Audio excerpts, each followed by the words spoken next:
watching Average DIY Dad, and today I'm going to be installing a 50-inch TV on a wall mount.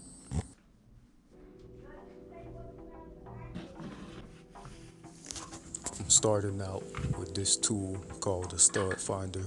I bought it on Amazon for like 10 bucks. You find a big enough space on the wall where you want to mount your TV at, and as you move the stud finder from side to side, it'll find where the stud is behind the drywall. Then you mark the general spot where you found the studs. Hold the wall mount up with the level and mark your holes to drill. Let's refer back to when we used the stud finder and we found where the stud is behind the wall, and you mark that spot. Because when you mark your holes to drill, you're going to need to mark your holes to drill as close to the mark of where you found the stud as possible. I'm using a drill bit that's thinner than the diameter of the screw that I'm going to use to mount the wall mount into the wall.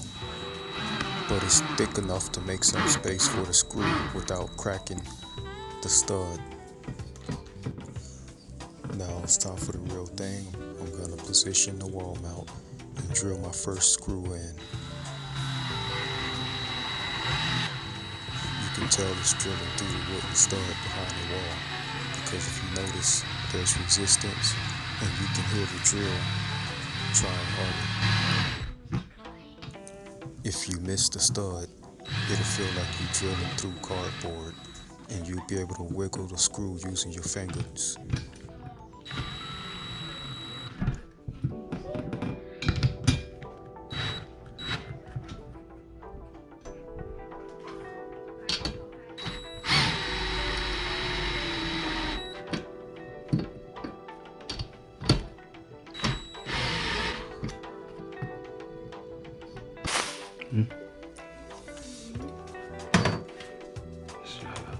Of course it can. These two rails come in the box with the wall mount. They screw onto the TV and then they hook onto the wall mount.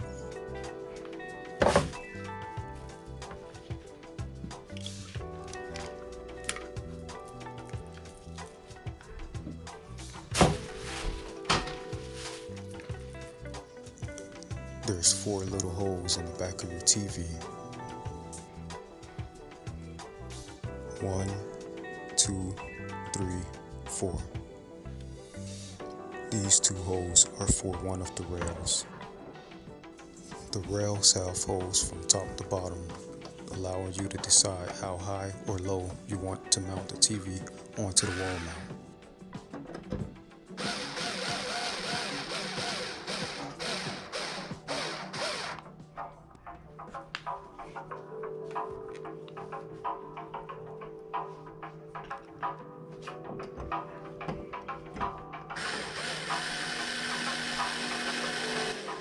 Once you mount one side, all you have to do is count the holes from that side that you have above the screw and make sure you have the same amount of holes above the screw on the other side. Put the screw in and very gently finger tighten it. I did have to get my screwdriver and loosen the screws a little bit. Had I not done that, the TV could have cracked as soon as I hung it on the wall. Final touches, I'm getting ready to hang it on the wall, so I'm plugging in the power cable.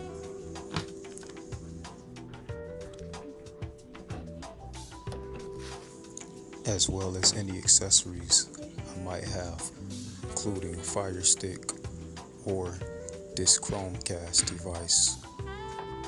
Some TVs like this one has a HDMI port sticking out the back, and they make it harder for you to hang the TV flat up against the wall on a low profile wall mount.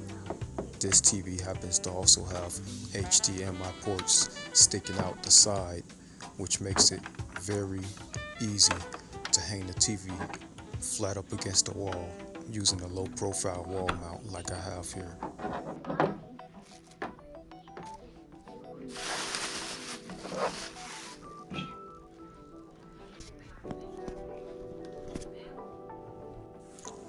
Let's recap. The rails on the back of the TV have a hook at their tops. The hook is going to grab onto the top of the wall mount like a coat hanger, and the TV is going to hang from the top.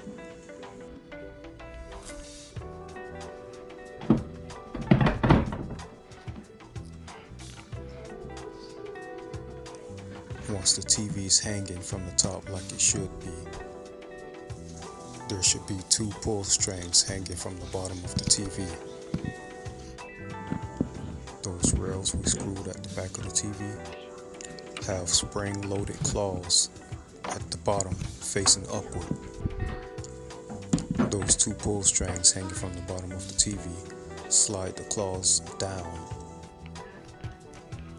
Push the bottom of the TV all the way back, flat up against the wall. The claws spring up and lock the bottom of the TV in place so that it's not just hanging from the hooks at the top of the rails. Let's talk about finishing touches. There are a lot of different names for these. All that matters is what they do, and what they do is hide the wires. This specific product comes with screws, and it allows you to screw it into the wall. But since I'm not fond of making holes in the wall, it also came with double-sided tape. Pull. Wait. No pull? No.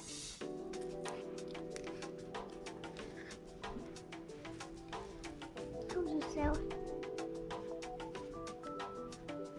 And now you're making it.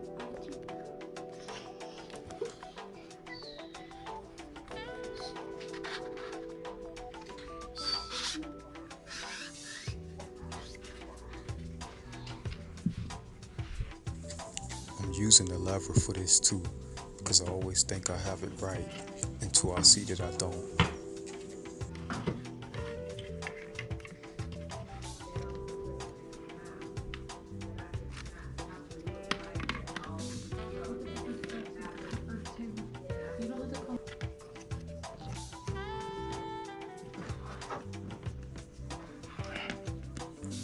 Once you mount the cable channels on the wall, or the cable hiders, or wire hiders, or wire channels, whatever you want to call them, go ahead and snap the cap on.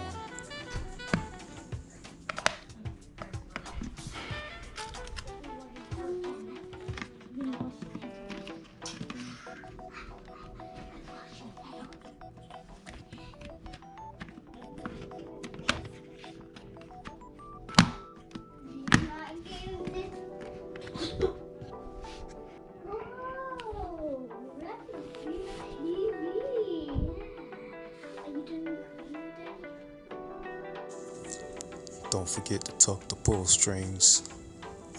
Not only is it ugly, but if you have kids, you don't want them pulling on it, trying to see what it does.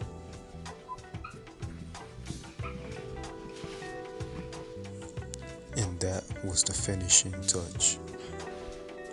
This has been another episode of Average DIY Dad. Please subscribe and hit the like button.